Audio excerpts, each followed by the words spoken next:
ఎంకిపెల్లి Subbu సావుకొచ్చినట్లున్నది TDP Janasena పొత్తుల బేరం.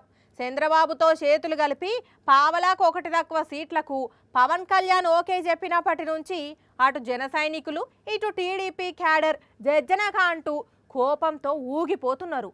అత్త మీద కోపం దుత్త మీద చూపించినట్లు పోయి నాదెండ్ల మీద ఇరుసుకపడుతున్నారు. మీద పడినట్లు జన సైనికులు టీడీపీ తమ్ముళ్ళు నాదెండ్ల మనోహర్ మీద పడుతున్నారు. చంద్రబాబు జనసేనకు 24 ఎమ్మెల్యే సీట్లు ఇచ్చి పండగ చేసుకోండి అన్నాడు. ఇక అక్కడి నుంచి షురువైంది లొల్లి.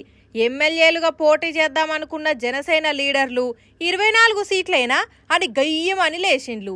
ఇంకో దిక్కు తమ సీట్లు పోతున్నాయని టీడీపీ నాయకులు కూడా అగ్గి మీద గుగ్గిలం లెక్క మండిపడుతున్నారు. మొన్న తాడేపల్లికి పోయిన నాదెంట్ల ఎంటబడ్డారు జనసేన కార్యకర్తలు. ఇదెక్కడి లొల్లిరా అనుకుంటా ఆయన అక్కడి నుంచి తప్పించుకొని బయటపడ్డాడు. ఇక ఇవాళ తణుకులో కూడా అదే కథ అయింది. గుంటూరు టీడీపీ క్యాండిడేట్తోని కలిసి ఎమ్మెల్యే క్యాండిడేట్ అయిన నాదెండ్ల పాదయాత్ర చేస్తున్నాడు. తమకొచ్చే సీటును నాదెండ్లకిచ్చిందనే కోపంతోనున్న టీడీపీ లీడరు అలపాటి రాజా అనుచరులు ఒక నీళ్ల బాటిల్ని నాదెండ్ల మీదికి ఇసురుగొట్టిండ్లు. అది ఆయన తలకు తగిలి కింద పడ్డది.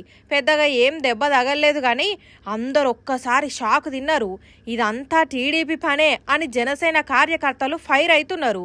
ఏందయ్యా ఈ కిరికిరి, మా ఓడేమన్నా అగ్వకు దొరికిండా అని మండిపడుతున్నారు. ఎందుకైనా మంచిది ఎలక్షన్లు అయ్యేదాకా నాదెండ్ల మనోహర్ తన సెక్యూరిటీ పెంచుకోవాలి అని సలహా ఇస్తున్నారు.